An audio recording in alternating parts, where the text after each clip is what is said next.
And hopefully we are live. Hello, guys, and welcome back to another FPL video. My name is FP Meerkat, and today I'm doing another live stream. I did one of these for the deadline before game week 1. I thought, why not do another one? I had the Friday available, and I thought whether anyone's got any questions, I like to have a chat with you, the community, and yeah, just kind of go through my team as well. Because the last video I did was it was probably about it was over a week ago. It was just before game week 8 had finished. And yeah, quite a lot of information has happened since then, and quite a lot of decisions that I want to make have sort of changed my mind on things. Good to see some of you in the chat there. Tom saying, "Can you please fix my team?" Well, if you send your team, if you reply to the tweet I put out, yeah, I'll have a look. I'll have a look through it. Um, yeah, hi Vijay. Oh my gosh, yeah, the weather. I mean, if you've probably seen all the news about that, about potentially some fixtures being cancelled. I do see that. Yeah, the weather is pretty bad in Nottingham and in Sheffield. Seem to be the two main concerns at the moment. But yeah, that should be a very interesting one. Uh, Yeah, but in terms of picking the team, leave it as late as possible this game week. So if you can make your decisions right before tomorrow, right before the deadline happens, I would certainly advise doing that because we just don't know what the reports are going to be. Unfortunately, some of the pitch inspections are going to be at 11 o'clock tomorrow, which is exactly when the deadline is. So we might not get any news about that. But yeah, I'm just going to go through my own team at the for the time being. So this is how my team currently looks. Now I have 2 free transfers. If you saw my video at the beginning of the week, I was going to do a big -4. I was going to get rid of Haaland, and I ended up missing the deadline because I was hungover. So I've now got 2 free transfers basically for this deadline. And I was adamant that I was going to do Wilson out to Mubama, the cheapest forward in the game, to just save funds and then roll the other transfer. Because really, I like that starting 11. There's not really any transfer I can definitively say, yep, that's going to get me more points in the long run. I think we've also gotten team news that Flecken, I think, hopefully will be available for the Burnley fixture. I would definitely start him over Areola, especially considering I'm starting Diaby as well.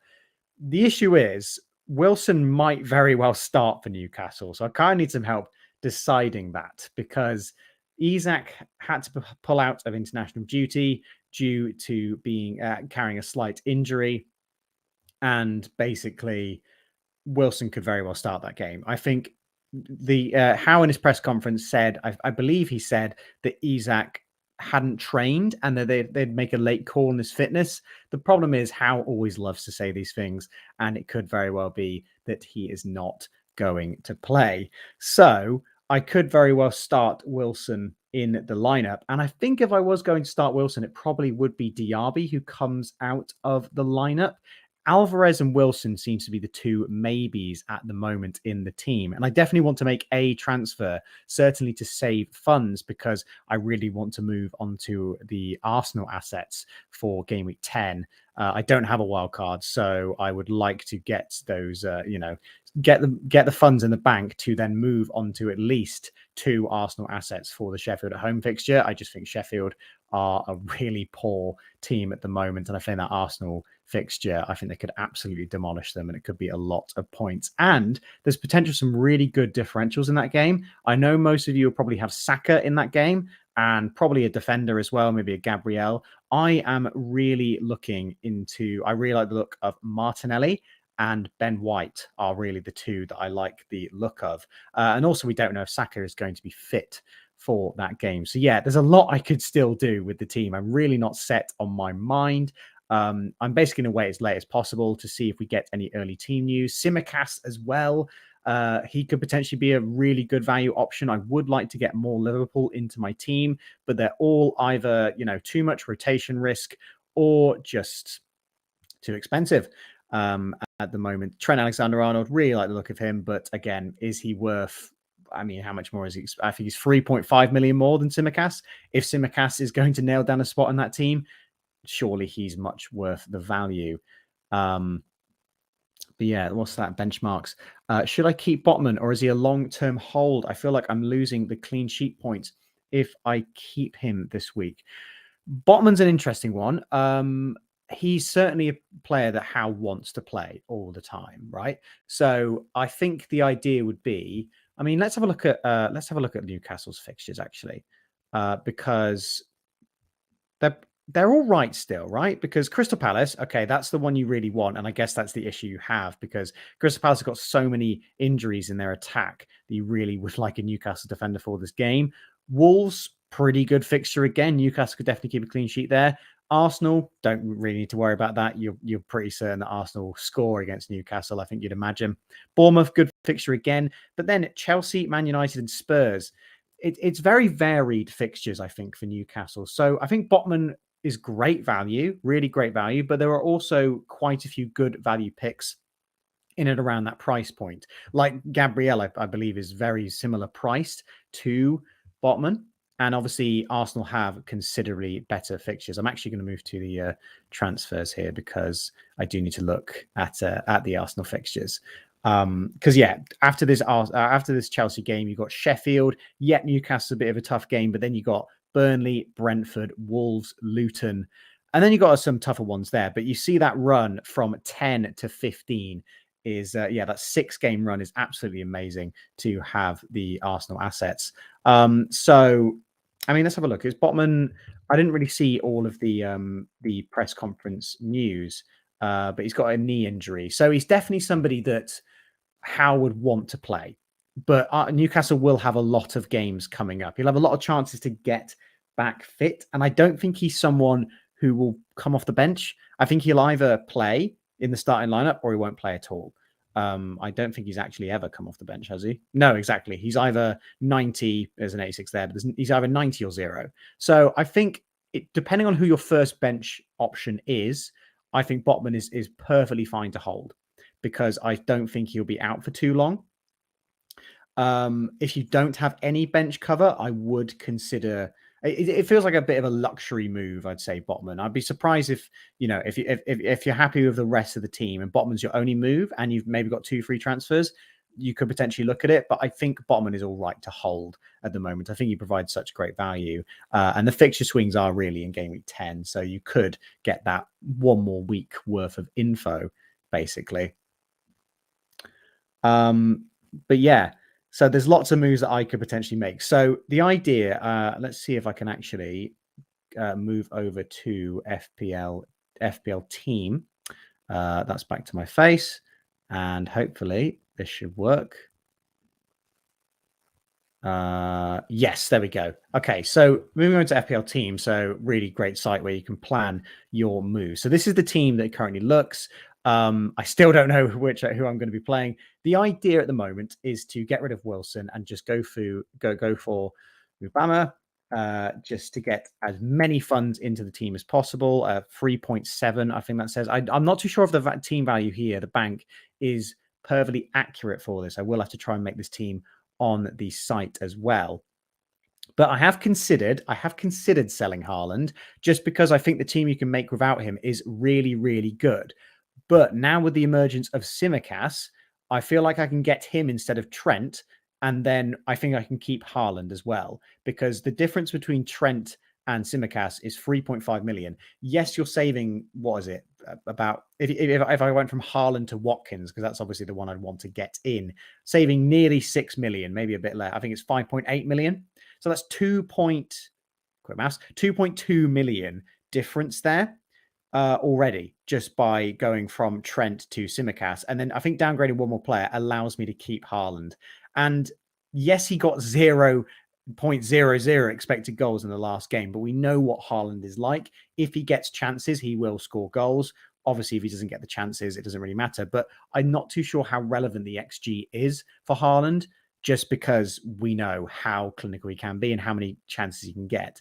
Also, Rodri is going to be back for Man City, and I think that is absolutely massive. I think Rodri's probably the most important player in that Man City team to get them to all work efficiently. So I think we're going to see a real resurgence in the Man City team this week. I think Haaland's probably going to be my captain as well, despite the fact I like the look of Salah against Everton.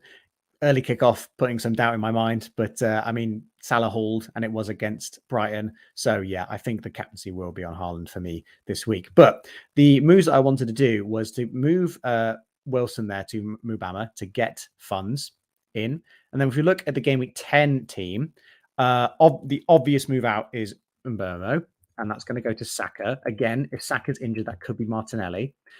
Neto is probably someone I'd move to the bench. And interestingly, I'm thinking about moving to a 4-4-2 and getting in Ben White. I think Ben White, I just really love him as an asset. I was a bit worried about his minutes going into the start of the season, but I think he's really nailed down a spot in that Arsenal side, given some injuries they've had as well. And just given the exceptional performances, I think he will definitely outscore the other Arsenal defenders. It's whether you want to pay that extra million to get him in. I think I do with how I'm structuring the team. I just think he's really, really worth the extra funds. Basically, I think he's going to, I think he's definitely worth it. So those are the two moves there. And then I was thinking about basically I need to get Watkins in. So I'd like to get Watkins. That home fixture against Luton, I think it's far too dangerous to go without him. And if I do that, I basically got to save 1.2 million. The other player I'd like to have is Bowen, but I think with how the team is, I don't think I'm going to be able to get Bowen in. So it might be a case of getting Matoma in. And I know I'm taking a -8 here and 0.1 in the bank there, but look how good this team looks right there. And then if you go to game week 11, I made a post about this, but White actually rotates really nicely with Neto. So I just bench White for that tricky fixture against Newcastle. And then I've got Neto there against Sheffield. Again, it's just such a fantastic fixture there on paper. The only thing I'm missing here is Bowen. I just really, really like Bowen as an asset there. I'm also got Udogie as well against Chelsea there, which isn't great. And I don't quite have enough in the bank, you see, to get Tsimikas, because this is what I'd like to do. I could do, if we reverse this here, who did I get rid of? Bell, I think it was. If we put Bell back in, and if I do Udogie to White instead, I can then do Bell to Tsimikas, you see. And then I don't think I quite have enough in the bank to go up to Bowen. That is a -12 there, which obviously is getting into a bit of dangerous territory there. But there's a lot of players that I want to try and get in. A lot of players who I'd like to have. I'd like to have Bowen in that midfield. Watkins against Luton. I can just see him. There's lots of flies in there for some reason. Watkins, I could see him going off. I'd like to get Arsenal players. This is the problem with when you don't have a wild card. Flecken as well. He is actually back fit, I believe. I believe he had appendicitis, but he's recovered from it in 2 weeks, which I mean, I know appendicitis as a condition, people with appendicitis, and 2 weeks to recover from that seems absolutely remarkable. So if he is available, then great. I can definitely just play him against Burnley. But yeah, he's good for the rotation between him and Areola is really good, and I think Brentford are a much better team with Flecken in the side. Would you bring in Man United players? Tricky. I think if you're wildcarding in game week 10, you could definitely consider it. Just because, I mean, if I come off, if I just come off that and I go back to the site for you, hopefully that's showing. Yeah, there we go. So if we look at Man United's fixtures, they are seriously good, right? I think Man United are a difficult one because everybody seems to flip-flop on like how they think about Man United players all the time. I mean, if we go and look at Rashford or Fernandes, I'm assuming these would be the two you're considering. So I remember owning, I think, Fernandes for game weeks 1 and 2, thinking they're absolutely rubbish. They've lost both these games, getting rid of him. Or I think it was Rashford I got rid of for game week 3 against Nottingham Forest. bam, 12 pointed just like that. The thing I think we forget about Man United players is Man United can do rubbish and their attacking assets still do really well. Man United at the moment are doing pretty badly, but that doesn't mean that the likes of Fernandes and Rashford can get the points. I believe, I might be wrong, but I think Fernandes and Rashford both returned against Man City, who they've got coming up last season.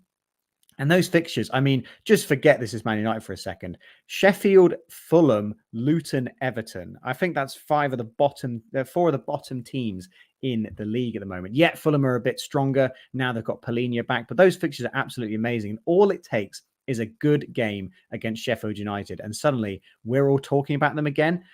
I don't think it's personally worth it over the, prioritizing a Man United asset over the likes of a Son or a Maddison or a Salah. I think I prefer all of them, but they're certainly different at the moment. Nobody really wants them.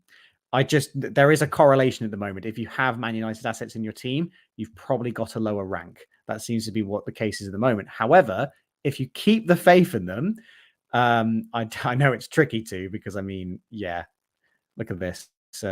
Blank, blank, haul, blank, blank, haul, blank, blank. I mean, following trends, this should be a haul, to be honest, for the likes of Fernandes. But yeah, I personally wouldn't be going there. But I think if you've got them in your team, don't sell them. And if you want to get them in, it's a great fixture. It is a great fixture. Yes, the Man City fixture is bad, but these fixtures are fantastic. So it just depends. Do you think Man United are going to turn it around or not? They seem to be a very form-based side. When they're doing well, they're doing really well, and when they're doing badly, they're doing really badly. So it just depends whether you think this is going to change or not. I wouldn't bring any in. We're rubbish. Yeah. Well, I again, it depends if you think they're going to catch on, if they're going to get any better or not. If you had to get a Luton player in, who would you get? Okay, if I had to get a Luton player, let's have a look at their fixtures, because I need to know if this is better for an attacker or a defender. Oh gosh, okay. Liverpool, Man United. Okay, so I wouldn't get a defender in, full stop, because these are great attacking teams. Nottingham Forest, good in attack. Villa, great in attack. Liverpool, brilliant in attack. Man United, maybe less so, but yeah, defenders, absolutely not. I do, however. Is it Doherty? His expected assist numbers, really good, really, really good for the season so far. Really good distribution from crosses. I do like him, but if I had to go for anyone from Luton, because obviously there's not really many attacking midfielders from Luton, it just would be the obvious Carlton Morris, just because he's on penalties. He's a 90-minute man. Watching the games he's been in, he's actually quite a threat. 3 goals already. He can definitely score goals in the Premier League. I think he will probably get up to 10 goals. He will get up to double figures, I reckon, in the Premier League. I think if Luton are going to get anything out of games, it would be through Morris most of the time. So yeah, I do really like.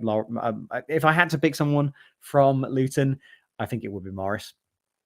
He seems to be the one who's getting any returns from that Luton team. Bought in Trippier this week for a Stupinan. Great move. I like that. Watkins moving game week 10. I'm definitely with you on that. Definitely with you on that, because I think Watkins against Luton is going to be a really, really good one. Got Isak, who's a doubt, but not willing to take a hit this week. It's funny you say that, because I've got Wilson in my team and I'm also having doubts. So the reason why Wilson is in the team, if you haven't seen my team selection videos, basically Isak was a doubt for this Sheffield game. So I was like, this is a really good chance to get in a huge differential that could potentially absolutely haul. 8-0 Newcastle won, and Wilson only got 6 points. He only scored 1. It felt very reminiscent of Salah when he blanked in the 9-0 against Liverpool. Yes, I got something, but 8 goals and it all being different goal scorers and all of the defenders basically hauling, apart from Cher, I think it was, and Wilson not doing very well. Yeah, I was disappointed.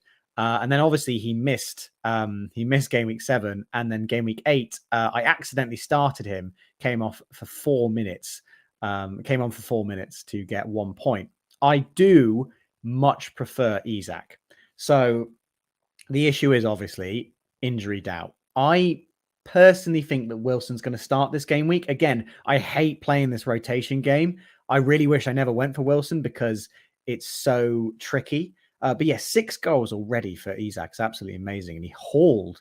I hope you had him for that haul against West Ham because that's really, really nice. Yeah, I see. Not willing to take a hit this week. I think Diaby definitely covers the Aston Villa attack. It's weird, right? Because watching the Aston Villa games, I think Diaby is the more likely player to get a haul, despite the fact Watkins obviously got that 23 pointer. He seems to be a more consistent asset, whereas Diaby is making the runs off of Watkins. I'm surprised we've not seen more Diaby goal, Watkins assist kind of things. And obviously Watkins has got a lot of points. But yeah, I mean, the move Isak to Watkins feels really, really good. I think it just depends, who your first bench option is. If you're going to bench Isak this week, I don't think I'd start Isak just because there's a very good chance he comes off the bench at 1 point. So I would personally just bench him. Whoever your first bench option is, play them. And then if you've got the funds, simply just do Isak to Watkins in game week 10. That's a really easy move. But yeah, I imagine your team's pretty good. If you had the value to go from Estupiñán to Trippier, I imagine you've got quite a bit in the bank as well. What we got? How would you go about picking the right goalie? I feel like there's such an afterthought at times. Completely agree. I think most people consider them the least important out of the starting 11 places. When I consider getting a goalkeeper, so I mean, I did this kind of at the start of the season. I don't really like making a transfer on the goalkeepers, even if they've got a poor fixture run. The reason is the goalkeepers can still get a big score, even if they've got a tough fixture, because goalkeepers get points from saves. So if for example, Raya last game of the season, he was up against Man City for the last game. Really tough fixture. You wouldn't want to play Raya in it, but they kept a clean sheet. And because they kept a clean sheet and it's against Man City, he got loads of saves as well. So it's quite a nice risk playing a goalkeeper with a tough fixture because they can still make a load of saves. Pickford, I remember hauling against Liverpool last season because it was 0-0 and he just made a load of saves. So when I go about choosing a goalkeeper, I always want to choose the cheaper ones, 4.5 or 4 million if there's a playing one. We don't usually get that luxury, but we've actually had 2 this season. If we knew that from the start, I would have probably just picked the 4.0 millions. Just because any of the goalkeepers can score. And if you see here, the top scoring goalkeepers, 4.5 million Johnston, 4.7 million Leno, who was 4.5 there. Leno, Areola was a 4 million. Most of the top goalkeepers are the cheap ones. So there's no point spending the extra money on the more expensive ones because despite the fact they keep more clean sheets, they get less saves. And taking -4s all the time or using transfers to get in goalkeepers because you think they've got a better run, I just don't think pays off in the long run. I think it's just worth sticking with a goalkeeper for the season. Just stick with them. And I went with Flecken personally myself because Raya was so good last season. And I think a reason for that was because Brentford they're the kind of team who are solid defensively, but also allow plenty of shots. So Raya was racking up the save points, but also getting clean sheets as well. So you want to get that sweet spot. Someone who's cheap, someone who makes a lot of saves, and somebody who plays for an all right defense. So Leno, great one to consider here because, and Johnston as well. These are the top 2. Crystal Palace and Fulham, relatively good defenses, making loads of saves, getting clean sheets. I think Leno also has been helped out massively by getting a penalty save. I think. Trying to think, penalty save. No, he didn't. I swear he made a penalty save. He got the 12-pointer at the very start of the season. Yeah, 9 saves and a clean sheet. But yeah, I think there's loads of goalkeepers to consider. To be honest, there's not really a right a right or wrong choice. But Areola would definitely be in my team just because of how cheap he is. You save a lot of funds by having Areola in the team. Who's the underdog at the minute? I'm assuming you mean like by teams. Ooh, I don't know really. Looking at the table, I think Fulham. I definitely think Fulham, just because they've had a bit of a rough start to the season, but I think they're going to get better now. Now they've got they've got the better fixtures. They've won against Luton, they've won against Sheffield, and they've had a little bit of a tough start. I also really have a sweet spot for Bournemouth, just because I mean, look at the start of the season they've had. It's been absolutely rubbish. They've played, apart from this Everton game was a bit of a a bit of a worrying moment, because this is the first team I think they've played that you would say Bournemouth could finish above. West Ham should be finishing above Bournemouth. Liverpool, Spurs, Chelsea, Brentford, Brighton, Arsenal, all tough teams. They're now coming into this run. They need a win against Wolves, in my opinion. Um, I haven't really seen enough from Bournemouth to really consider their assets. Solanke's obviously a consistent one, but yeah, they would be my underdogs at the moment, considering everyone's counting them out. And yeah, I mean they've got games against Man City and Newcastle still to come. So yeah, it's going to be a bit of a difficult one. Is Foster a reasonable bench warmer? Foster, is that the goalkeeper for Spurs? Um, if he's gonna just sit on your bench, oh, that's Forster. Do you mean Forster or is Foster? Oh, you mean sorry, you mean the Burn. It's because we were just talking about goalkeepers. You mean the Burnley striker? Yes, yeah, I think he definitely is. I think if he's your eighth attacker, I do like Foster as an option. The fixtures coming up are brilliant for Burnley. Like, I don't think people are talking about how fantastic those fixtures are for Burnley. We're kind of just discounting them because they've had a rubbish start to the season. If you think they're going to get better, and to be honest, Foster, he's already got 3 goals so far in not many games. He's only played 6 games. He's getting a goal every 2 games, and considering you're paying 5 million for an attacker as an eighth attacker, he is, he's well above and beyond the likes of an Archer or Mubama, who I'm looking at just because I want to save as much money as possible. Yeah, Foster, I think, is a great bench warmer. I mean, that also works really well because there are so many good midfielders at the moment. You kind of want to spend as much money as you can in the midfield, and then having a cheaper forward who's just going to sit on the bench, I think, is a decent idea. In terms of assets at that price, I do think that there are better midfielders than the attackers. Souček, really nice, not just because he's top there, but look at those XG numbers he's putting up. In recent games, there seems to have been a shift in the formation for West Ham. That was against Newcastle as well, a team that we consider as a really strong defense, and then Sheffield United as well. And the fixtures coming up, I think Souček's a great option if you've got a West Ham slot. And the other one who I do like, Cole Palmer as well. I do have a little bit of, I'm a bit iffy on him just because Chelsea have 4 really good wingers they can play. They've got Palmer, they've got Sterling, they've got Mudryk, and they've got Madueke. I do think that Palmer and Sterling are the first 2 in terms of first choice. But I am a little bit worried that Palmer could very easily just come out of the side. And he did take a penalty in that game against Burnley. I don't know how confident I'd be he's still on penalties, but he did score it. So Pochettino could very much just be he's trying out different penalty takers. If they score one, they can keep going with the penalties. But yeah, I think you'd purely be getting him because he's a penalty taker, right? I don't think these numbers are anything to marvel at. Obviously, high XG in this one, but that's because 0.75 or whatever it is for that is the penalty.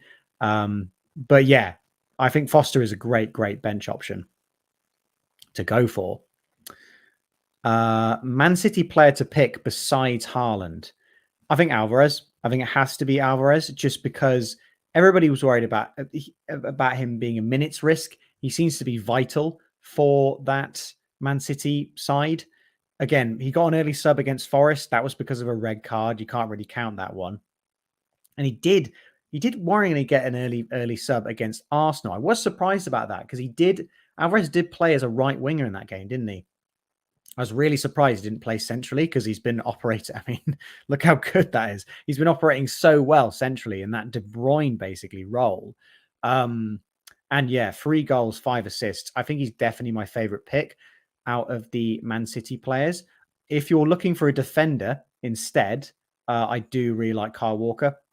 He seems to be, I mean, he's played every single game. I know people are worried about the nailedness of the Man City defenders, but I think given that minutes played, I think Walker is as close to nailed as you're going to get. I think he's a good choice if you want to look at the Man City defense. And to be honest, big differential. No one's really going for them purely because they are kind of 6-pointers. He did get an assist in that Nottingham Forest game, so maybe you could wish for a bit more in the easier fixtures. But yeah, if I was going for a Man City player, the 3 I'd be considering: Walker, definitely, Alvarez if you haven't already got him, and probably Foden, just because he seems to be getting more minutes. And I think Pep has to give him more minutes, right? Because he's been a player on the cusp for so long at Man City that I wonder if he's a bit worried about leaving just because he's not getting the minutes. But now he seems to be getting a lot more minutes. He seems to be made a lot more important into the Man City side. So I definitely consider him as well.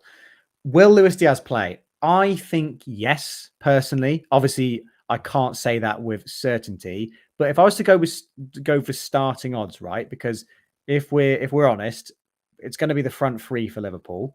Salah, I'd say 99% going to play. 99% sure. Jota, I'd say I'm about 80% sure that Jota's going to play, purely because he hasn't gone very far for international duty, back really early. I don't think he played the last game. He didn't play the last game due to the suspension. He's fully rested and he can play left wing and striker. So I'm very confident that Jota's going to play.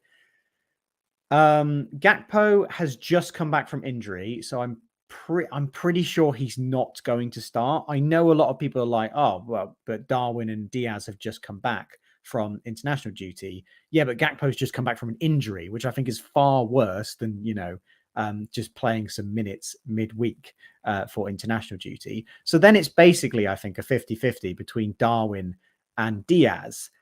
And I do think that it's going to be Diaz. I do have a feeling, just because Darwin was feeling a little bit of cramp, I think, after the Uruguay game. I would be more confident in Diaz starting the game. And I do think it will be Jota up front. Again, from a personnel perspective, I could see Klopp putting Darwin up top. Again, it will be the early kickoff, so hopefully we'll get some kind of indication. Make sure you're checking on Twitter to see if there's any early team news, because we will hopefully get some indication who the front 3 is going to be for Liverpool.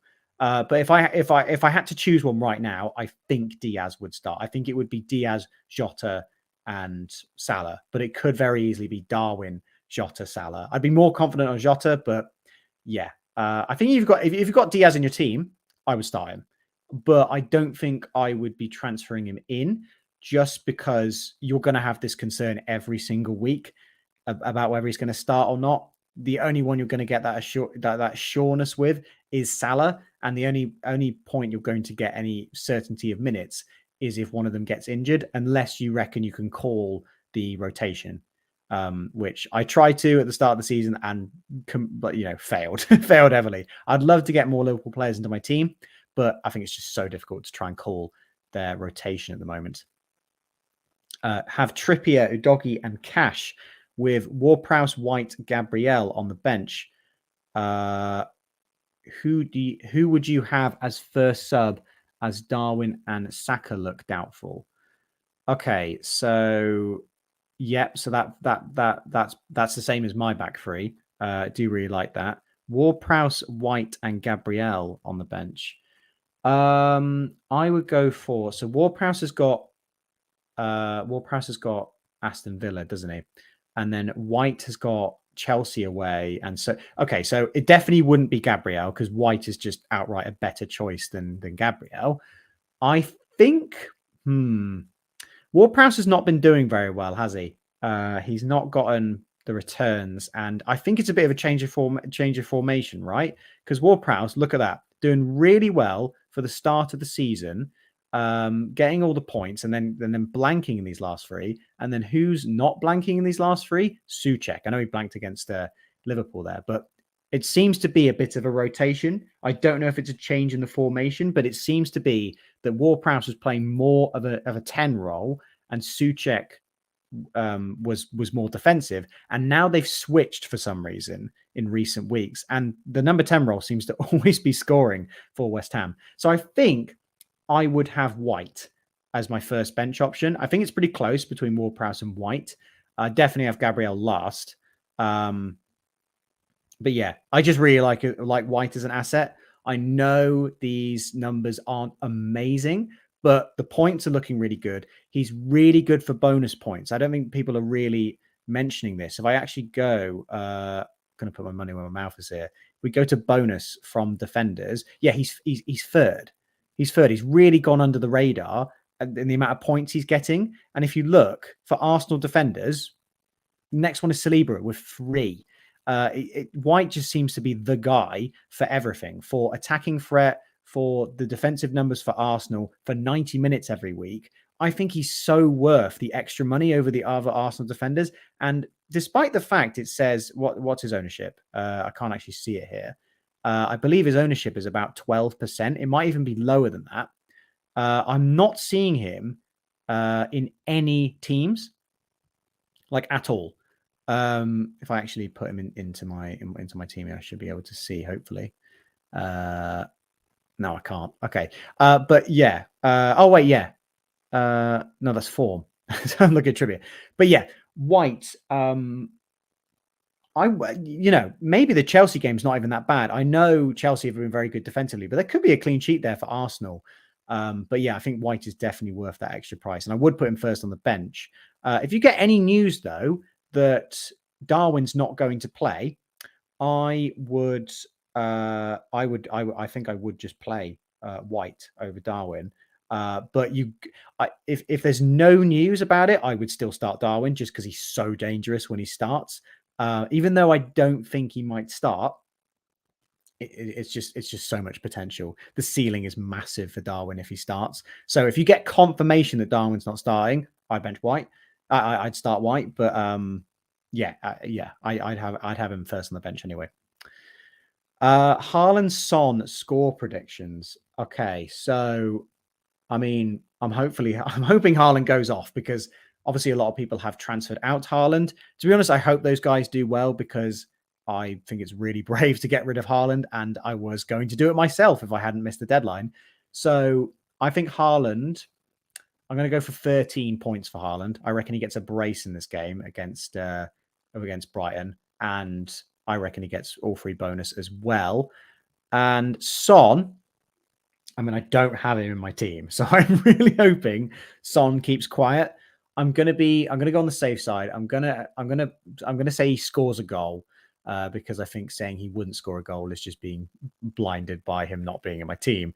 And I reckon Son is going to get a goal. He's gonna. I reckon, despite the fact I'm playing a doggy, I reckon Spurs might concede, and I reckon he'll get a bonus. So I'm going to say 8 points. I'm going to say 8 for Son and 13 for Haaland, is what I'm going to go for. So I do think Haaland is the best captaincy choice this week. I think Salah could easily, Salah or Son, to be honest, or even Maddison could easily outscore him. It's just playing FPL for the last 2 years. Haaland is just, it's so dangerous going against him. He needs absolutely nothing to get, these 20 pointers. And I think this Brighton game could absolutely be one of those. Because if you look at the games he's blanked in, that Sheffield one was a massive shock in terms of he's still got a goal in it. But yeah, the issue I have with Haaland is he needs 2 goals to get anything from the bonus. Very rarely do you see Haaland get 9 points, or even if he scores 1, very rarely do you see him getting more than 6, because he has so many chances. He loses a load of bonus points because he's missing the chances. And there's plenty of the other Man City players who are getting the bonus points instead. So if you were to tell me right now they'd all score a goal, I would much prefer the likes of Salah, because Haaland's a bit more difficult because he doesn't really get the bonus points, whereas Salah seems to be an absolute bonus points magnet at the moment. He's got 8 so far. He's just creating so many chances, and he's just form of his life. So I'm going to also predict that Salah scores. So I reckon Haaland 13. I reckon Salah 11. Going to go goal, assist, and a bonus point. Yeah, 11. And Son gets 8. That's what I'm going to go for. Completely, just abstract guesses. Love the kit. Yeah. Try to make it look a bit like a meerkat. Going for the browns. That's kind of what I've gone for there. I swear it's not poo colored. It's trying to go for a meerkat. Could trips be a possibility for captain? Yes, absolutely. I play a series on Twitter called One Man Team FPL, I think, where you pick a player. You pick one player for the game week, and you just get that score for the player, and then you have a running total. I've picked Trippier this game week just because I don't have the bravery to captain him in FPL, but this has 12-pointer written all over it. Crystal Palace have had so many attacking injuries. There's no Eze, there's no Elise. I think Edouard's a doubt as well. They've got no one in attack. Clean sheet looks really set for Newcastle. That's 6 points already for Trippier. And just remember, if he gets one attacking return, he gets free bonus. He doesn't even need the attacking return to get free bonus. But I'm just thinking the likes of, if a striker scores for Newcastle. So yeah, I think this could be a very easy 12-pointer for Trippier. I'd say honestly, Trippier might be a safer bet. It's just that, the likes of Haaland and Salah and Son could go absolutely massive. So personally, I wouldn't. But I mean, there was a game week very recently where I heavily considered. I think it was when he got a 12-pointer, right? No, it was game week 7. I really, really heavily captaining Trippier there. Salah blanked, Haaland blanked, Maddison blanked, everyone blanked. All the top captaincy options, and Trippier went massive. That could have been a huge green arrow if I decided to be brave enough there, but I didn't. The only issue I'd say with this week is the fixtures just look too good for the others. I think it would be very unlikely that all 3 of those blank again and Trippier hauls, but I do really like Trippier as a captaincy option.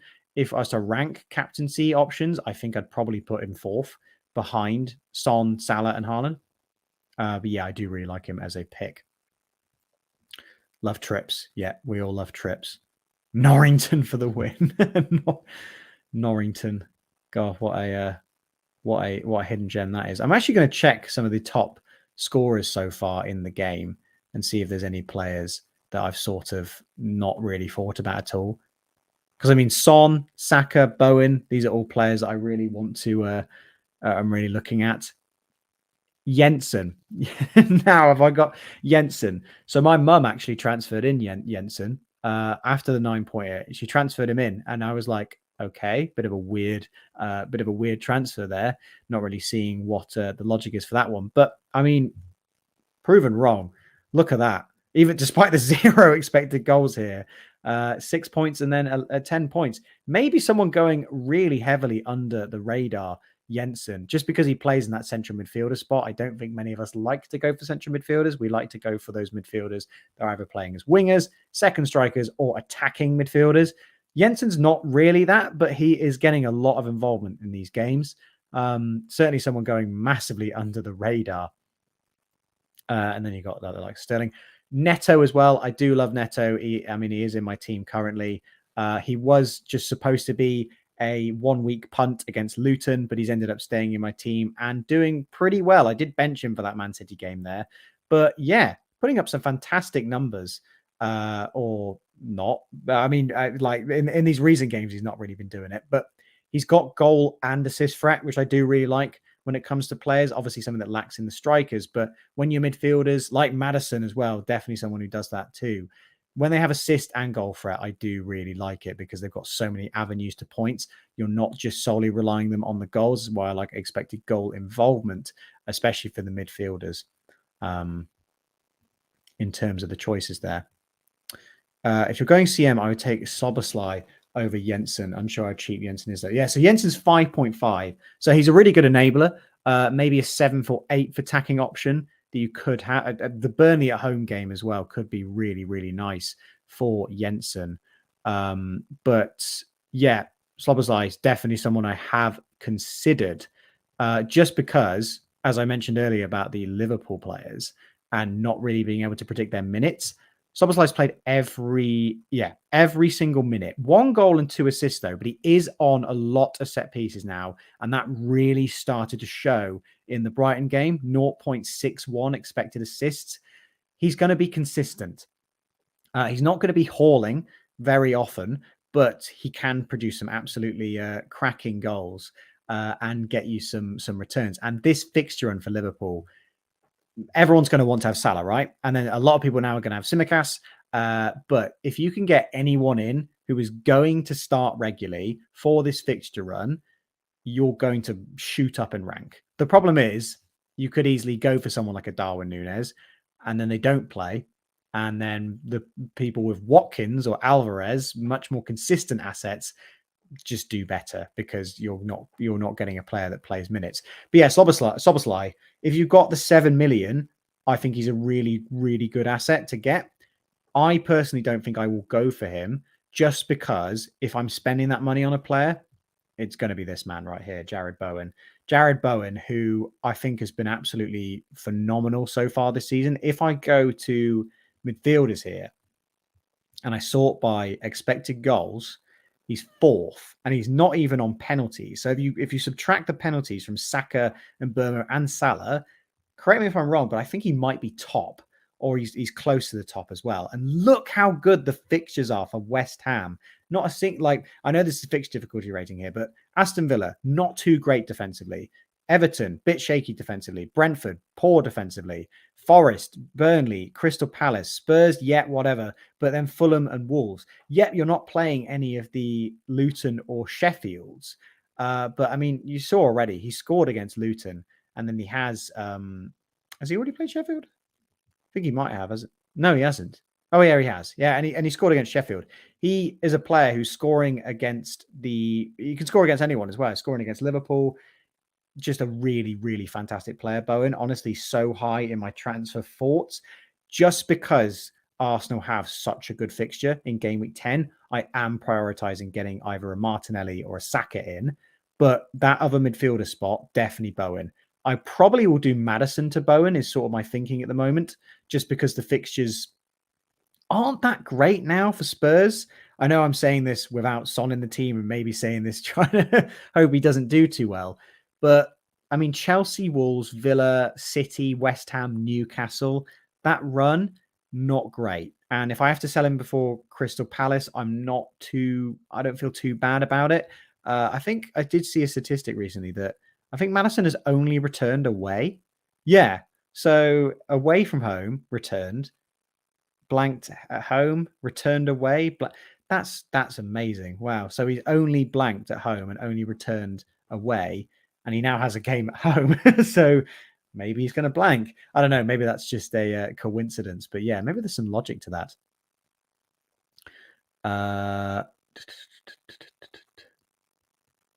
So Bowen, yeah. Oh, thanks for all the questions, guy. Really good. Hard thing is at his price, you'd have to take him over. Yeah, exactly. Agree with that. Martinelli, if I was to pick a dream midfield 5 right now, so looking at my own team, Salah would definitely be in. Diaby, I think, would be in, just given how insanely good those fixtures are for Villa. Bowen would definitely be in. Saka, I might even say just Saka Martinelli could be the 5. But if you're tight on funds, I think Matoma as well is a great shout as them. So those 6, some 5 of those 6, I think are definitely the ones to be looking at, because those fixtures for Brighton as well. There's game week 10. I'm so jealous everyone's got a wild card, because game week 10, such a massive fixture swing. Honestly, the team you can make in game week 10 is absolutely insane, given how good the fixtures are. You've got Arsenal against Sheffield. You can have 3 of them.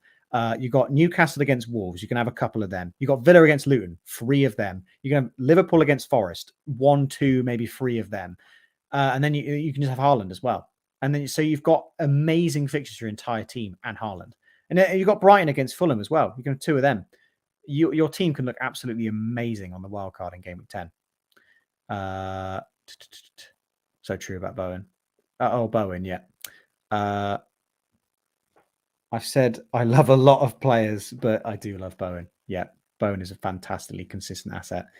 Glad you said about Bowen. Yeah, having doubts. I don't see how you're having doubts about Bowen. I'm surprised he's not more owned, to be honest. Okay, this is really annoying. I have to sort by ownership because for some reason it's not displaying what the ownership is.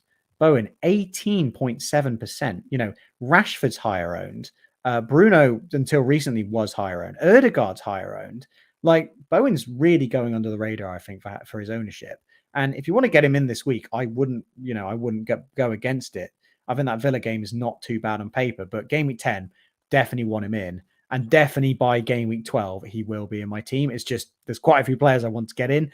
And I think I'm happy to take a -4 to go from someone like Mbermo, just because I have to give Mbermo this week, right?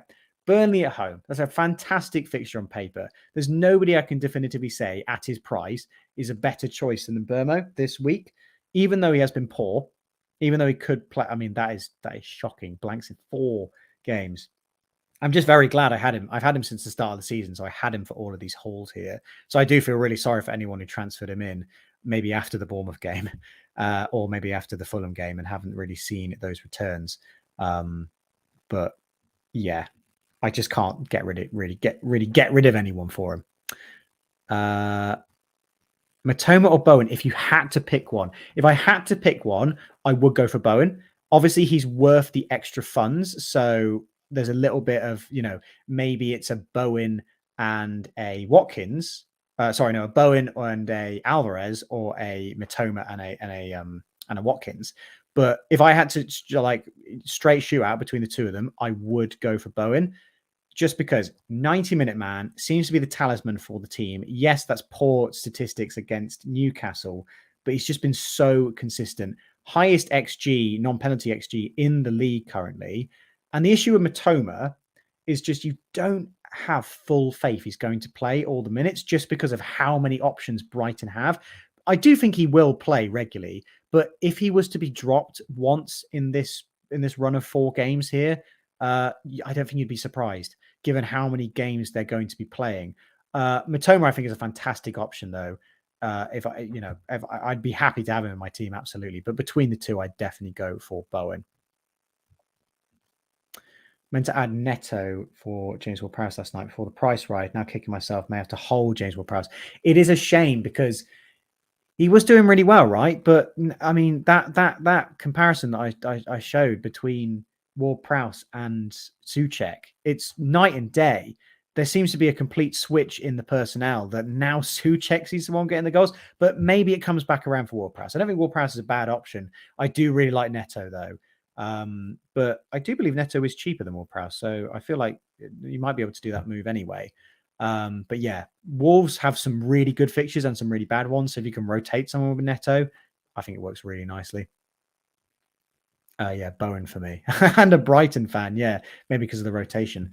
I noticed Holly and Andy have started doing shorts. Would you consider? I have done a couple shorts.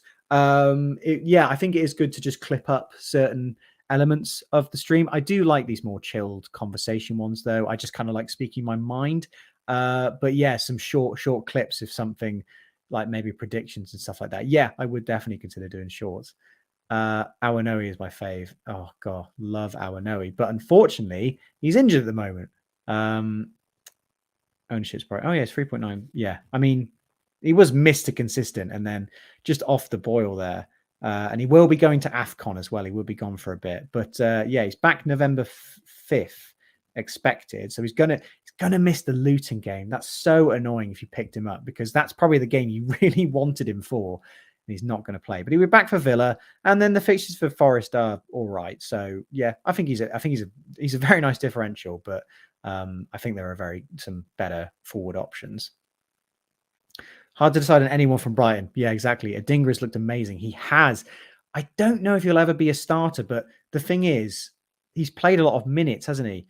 And it doesn't, for teams like Brighton, it doesn't matter if you're first choice. You might get considerable minutes because they're going to have tough European games as well. So they're going to want to play a mixture of both.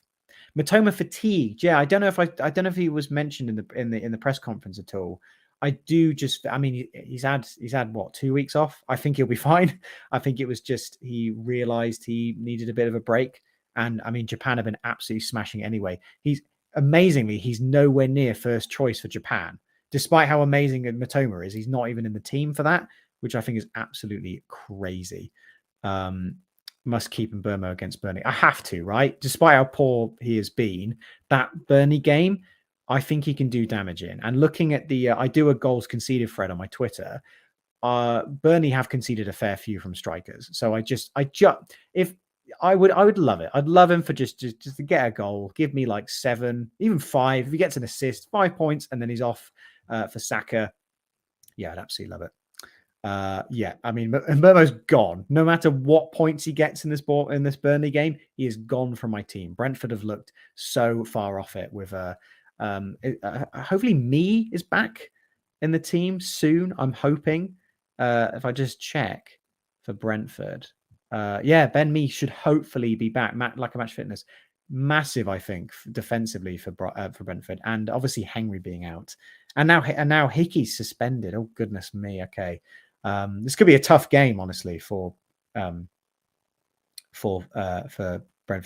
Actually, looking at that, there might be some logic to starting Areola over Flecken. I'm only not doing it because I have Diaby. So why would I back the defense of an attacker that I've got? And I do think Flecken's more likely to keep a clean sheet, but I wouldn't be surprised if Areola outscored Flecken this game week. Can still move to Jamal Prowse to Neto. Just annoying. Oh, yeah. I mean, I wouldn't worry too much about the price rises at this time, just because we seem to be able to afford so many teams. The only thing is if you want Haaland and Salah, you're stretching quite a bit for things. But I've only gone early, I think, a couple times this season so far on the moves, and that was when there wasn't midweek games, so I just knew what my moves going to be. With the amount of midweeks, the amount of injuries that are cropping up, it's absolutely worth tanking the 0.1 million just to be absolutely sure of minutes. Not minutes. Absolutely sure that your player's going to be okay and they're not injured. Neto looks good. Yeah, it's weird because he was supposed to be a short-term punt, and there are so many midfielders who I'd like to have in my team. But Neto's just doing really well. I'm definitely, obviously, going to play him for Bournemouth, considering getting rid of him for Newcastle, just because there's so many teams with a good fixture in game week 10. But if I can somehow, I'm not quite sure. I mean, going back to my team, the idea would be, I mean, let's work this out, right? So Wilson would be gone. Again, actually, I can't even say that right because Isak's injured. So, well, he's doubtful. So I think Wilson starts this game. So I feel like I should be starting Wilson this week. But then who am I dropping? Diaby? Maybe I drop Diaby and then play Areola. But I mean, looking at those 8 attackers, right? Salah, no chance I'm benching. Maddison, no chance I'm benching. And Burmo, some chance, but I think the fixture's so good against Burnley, I have to play him. Neto, no chance I'm benching. Diaby, the hesitations there. West Ham could definitely keep Aston Villa out, but I do think that has like a 1-1 or 2-1 kind of vibe to it, that game. Alvarez, definitely considering a benching just because he's had the international break. I do think he will start against Brighton. I think Man City will go pretty much full strength against Brighton. And then Haaland, if I'm keeping him in the team, absolutely no chance I'm benching. So I think if I'm confident that Wilson's going to start, it will be Diaby coming out of the team. But I've got 2 free transfers. So what am I spending the transfer on? That's my issue at the moment. I just wish that Wilson was guaranteed not to start, and then I could justify getting rid of him, having the funds, having 2 free transfers game week 10, and then I could just leave it at that. But if I think Wilson's going to start, I have to play him against Crystal Palace, right? And he is so dangerous when he starts games, and we just haven't seen it so far. He's only started twice. But he's putting up ridiculous numbers when he starts. This is the problem with I mean, look at that 0.91. Maybe there's a penalty thrown in here at some point. But yeah, he's just so dangerous when he plays. It's a real tricky one that I've got this week. But okay, if hypothetically the move I was going to do, getting rid of Wilson. Next game week, I'd have true free transfers. So for game week 10, And Burmo's definitely gone, and I'd want Saka in. I want White in. I definitely want to get Ben White in, and it might be for a doggy. Again, it's a pretty good fixture on paper for Spurs, but I think I would get Ben White in, and then I've got 1 million. Oh right, okay, yeah. So if I do that, if I keep a doggy, and then I get in White, yeah, I can do that, and then I bench Neto for that game against Newcastle, and then I play a 4-4-2, and then I essentially rotate between Neto and White. But I want Bowen as well, but I don't think doing Madison with his fixture against Crystal Palace away, seems to do really well in the away fixtures, is worth it to get in Bowen, even though he's got Everton at home. I'll have to see how Everton do against Liverpool, and that's the other thing. I'd love to have more Liverpool cover, but I just don't know who I'd get. Another thing I considered, I think, is Simicast. The doggy would be gone. This isn't just in 1 week, by the way. I wouldn't be taking a minus 16. I think there's going to be for Bowen, and then at least be 1.2 in the bank, and I could then do Neto to Matoma. And then I've got that dream basically midfield five. And this isn't even considering the likes of Martinelli, who I really like the look of. I will say a lot of my problems get solved if Saka's injured. Because if Saka's injured, I just go Martinelli and then I don't think about Saka. And then that saves me the money. And also I could just go for Gabriel over White. I just think White is so much worth the extra money over Gabriel, just because I'm not certain about Gabriel's minutes, and White is the only one I can definitely say will absolutely start all of the time. But yeah, back to the questions. How many FPL points would you consider good at this stage? I'd say 480 is a good. No, I'm joking. Oh, right. So I'm going to actually quickly go onto live FPL here. Really good site. I'm sure loads of you know about this site. If you don't, basically just keeps a live track of your score during the week. I'm going to stop sharing that for a sec and just get up the live FPL screen. Hopefully that works. There we go. Yeah. And just scrolling down here, I don't know if you'll be able to see it well, but the live totals here needed for ranks. So I'm currently ranked at 700, I think. Yeah, 730k, and I'm 7 points off 500k. If I wanted to get to the top 100k, I'm 30 points away. That is nothing. That you can gain 30 points in a single game week. That is so topsy turvy at the moment. I think, considering like good, I think if you're below 2 million, I think you consider that good at the moment. I'd preferably want to be in the top 1 million. So I think in terms of good points total, I think, was it 474? I'd consider that good. Even if you're in the 450s, I'd still you're not that far off the pace. In terms of considering winning the game, it's a bit difficult at this point, but you can certainly get a really good rank if you're still down here. And I think, yeah, I mean, being in the top 1k is probably really good, but we'll see a lot of change because people have already used chips really early. If you're still holding onto your chips, you're in a really good spot with the doubles coming up eventually. And yeah, there's certainly a lot of things can change, to be honest, with the rankings there. But yeah, I mean, I'm just going to quickly, and in case anyone's got any more questions, I'm just going to quickly go over a non-Haaland draft, because as you can see, I'm struggling to get in all the players that I want with all the hits and all the funds. But if I get rid of Haaland, I can afford everyone. And I do personally, I personally think Salah is more essential than Haaland at this stage, just because look at the points Salah's getting consistently. Look at the fixture run he's got. How could he not go absolutely ballistic? Like, he's currently on 59 points, I think 60 points. I think by the end of this run, he's well into the hundreds, right? He's well into the hundreds. He's probably near 150 after this run after Crystal Palace. Haaland, how many high scores are you seeing in these games? Like genuinely, Brighton, yeah, definitely. Man United could see a high score, to be honest, and Bournemouth. I think these 3 games are good. Chelsea, tough. Liverpool, I don't think he's going to haul against Liverpool. Spurs, again, tough defense. And then maybe he's back. But in that same run, I think he probably just scrapes to about 100 points. Genuinely, I think Salah is so much more essential than Haaland.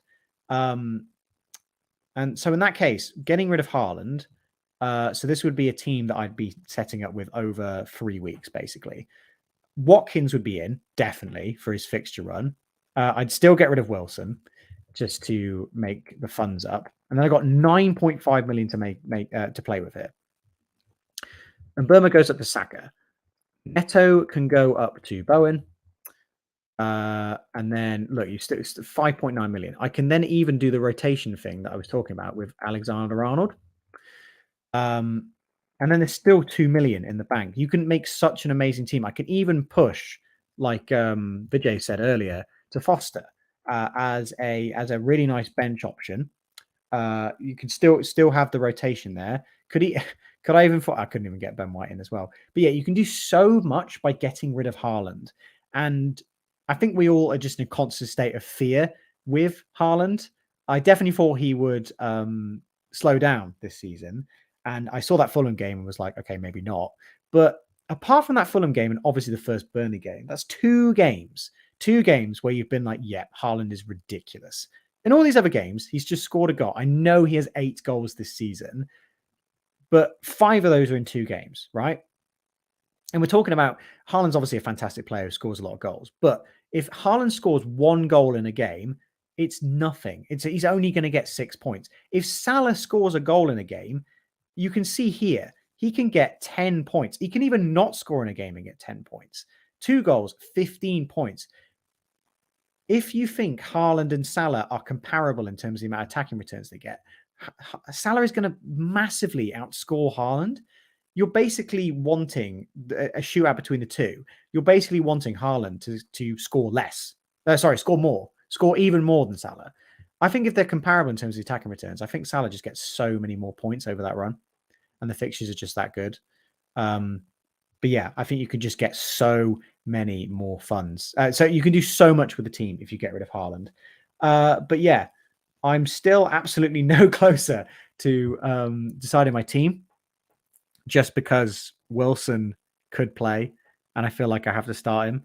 So I just want some early team news tomorrow morning to say, yeah, Wilson, he's not playing. Wilson's not playing. Isak's fit enough to start because Isak, I think, is first choice. So I think if they're both fit, Isak starts. But there's a doubt on Isak. It's just this relentless roulette. Do not buy Wilson or Isak if you're interested in them, because this nightmare of guessing rotation is just awful. And to be honest, I wish I had my reasons when I got him initially, and I was supposed to move him on, but Gakpo ended up coming back from injury a lot quicker than I anticipated. And yeah, I don't think he's worth the price. To be fair, I should probably look at other forwards, right? Because I'm so set on getting in Watkins because he's got the points so far, and that fixture run for Villa is absolutely amazing for the short term. But is there any other forwards I should be considering? Morris is 5th. Wow, I did not realize that Morris was the 5th highest scoring forward in the game. That's actually quite, and that's, oh no, he had a blank and a double, didn't he? That's actually really surprising. That kind of shows how poor the forwards have been this year so far. I know it's kind of been the theme this season. But yeah, Edouard is back. Okay, Edouard is back for that Newcastle game. Hopefully he doesn't score against Trippier. And there's also, I completely forgot about the weather as well. That could potentially be off that game, couldn't it? Yeah, I mean, the forwards have just been so weak, haven't they? Vissa was good at the start of the season. Darwin is great when he plays. Solanke, Bournemouth have just been crap, haven't they? But yeah, and Nketiah, look how high Nketiah is. That's how poor the forwards have been. So I think a formation with 2 forwards definitely seems to be the way, doesn't it? Maybe even 1 forward. Would you consider Trippier captaincy? I would. Give that you have both Alvarez and Haaland. Not quite sure what the relevancy of having both of them is, I guess you mean in terms of coverage for Man City. I don't really look at it in terms of that. I just look at it who's going to get the most points in my team, just straight up. I don't often like going against Haaland though, because obviously his ownership is so high. If you own him and you don't captain him, you're basically going to lose rank anyway. But yeah, I would absolutely. I answered this question earlier on. I absolutely would consider Trippier captaincy. Would you genuinely avoid Everton assets? I mean, yeah, yeah, I would. I don't think I'll really ever consider Everton assets just because of their style of play. Again, if they have a defender with a good-looking double game week, that's really when I'll consider them. But I mean, the fixtures are pretty rubbish for them now. They don't really play. I know Decore is playing a lot more attacking, but they don't really play a formation that really rewards the midfielders. Harrison is someone I've liked to look at. I mean, 14 points against Bournemouth. If anybody went there as a punt, that's absolutely amazing. But they play more like with midfielders. They don't really play with traditional wingers like a lot of teams do nowadays. So the midfielders aren't really there. And then the forwards are always injured. Beto hasn't really set the world alight, hasn't scored a goal yet, to be honest. And Calvert-Lewin's always injured. And I just, if you buy Calvert-Lewin, you know within 4 weeks you're going to need to get rid of him. Same as Reece James. I've never gone for Reece James because he just gets injured all the time. And I wish I never went for Chilwell because he also got injured. But yeah, generally I would avoid Everton assets. But yeah, I've been going for over an hour now. But yeah, so I think I'll wrap it up there. Thank you guys for watching. I'll definitely try to do a actual deadline stream at some point, not this week, but a stream on the deadline. I just know it's quite difficult because obviously everybody streams near the deadline, so I wanted to try and get a time slot for you guys just to watch. Maybe add some questions, but yeah, for this game week, I would definitely leave your transfers as late as you can. If you can't, if you're busy in the morning, I would play it safe with your transfers. I wouldn't worry about the postponements for games. I'm fairly certain because we've got the warnings now that I think the Nottingham Forest game will go on. In case any of you are looking for a game week 9 punt, I really like Gibbs White. If you see my goals conceded thread on Twitter, Luton Town right wingers always score against Luton Town. That's why I picked Neto. He scored. And yeah, I mean, when does this game week 11, genuinely considering triple captaining Salah because the right wingers against Luton absolutely go off. So even though it's away, generally considering it. Obviously, there's a later one. They might have a double game with Luton in it, so I probably won't. But yeah, I mean, I'll definitely be captaining Salah for that game week, is what I'm saying. Even though, oh no, Haaland's got Bournemouth at home. That's a tough one, actually. That's probably the toughest captaincy choice. Haaland to get home at Bournemouth or Salah away Luton. That's going to be an interesting one. But yeah, what was I saying? Right wingers against Luton. Gibbs White seems to occupy that right-hand space currently. I think he's a great differential punt for the if you're wildcarding game week 10 and you want to just use your transfer. I think he's a great, like, really short-term punt. Saka injury update. I don't know if we have one. I think the problem is Arteta is so vague in his press conferences. I'm not too sure if we got anything.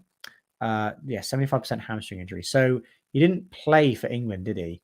So the thing is, he was kept out of the Man City game. So it has to be a considerable injury because Saka, along with Son, Rashford, all these players are players who play through injuries really well. A typical knock for players that they need to rest on, they can play through them with injections and stuff like that. So I imagine if there's any chance, I mean, it's Chelsea, right? It's a really high stakes game. So I think if there's any chance Saka can start, he will start. And I don't think Arteta wants to give that information away. So personally, I think Saka plays this game. He's been given the 2-week rest, and I don't think I think he was close. He was close to playing that Man City game, but he just wasn't fit enough for the bench. So I think he will play. I think they need him as well for that game. But I also do like Martinelli. I do like Martinelli as a choice, and now he's back fully fit, so he should play. How's the girlfriend's team doing? How is Mel's team doing? Let's have a look. Go into the leagues. Mel's team, not great. She's on 356 points. Few moves there. She's got Evans, the Northern Irish man, turned on the bench holding. Still got Awanoe captained as well. The kit looking really nice. She's not doing too well. She did well on that on the live stream. I think, yeah, look at that. Yeah, this was the week though. Game week 7, she had Watkins for the 23-pointer. So, just having these players in your team, they will sometimes just absolutely haul, right? And yeah, Son's done really well for her. Unfortunately, Awanoe's been doing well. This was a good week though. Game week 6. So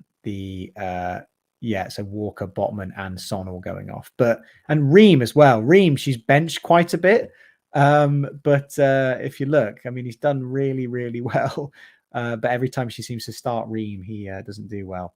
And I mean, yeah, where was it? Game week 5, wasn't it? The live stream. Obviously, Robertson getting that 11-pointer. So yeah, I mean, has she got many injuries to deal with? Yeah, you got Robertson, Eze, and Awanoe to deal with now. So yeah, you might have to recall on Luke Berry for an appearance there. So she's doing all right, but I mean, the important thing for Mel is if I look at the game week history. Has she had? No, she's not had a good game. There's not been a good game week rank yet, but it will come. It will come eventually at some point in the season. There'll be an amazing game week rank where the template does terrible and her team does amazing. So game week 7 was probably the highlight, but yeah, it's not looking good. Who should I get between Simicast and Udogi? Already have Trippier and Cash. Who is your third defender you're playing? Because that's Trippier and Cash, I think, are probably the best 2 defenders in the game right now.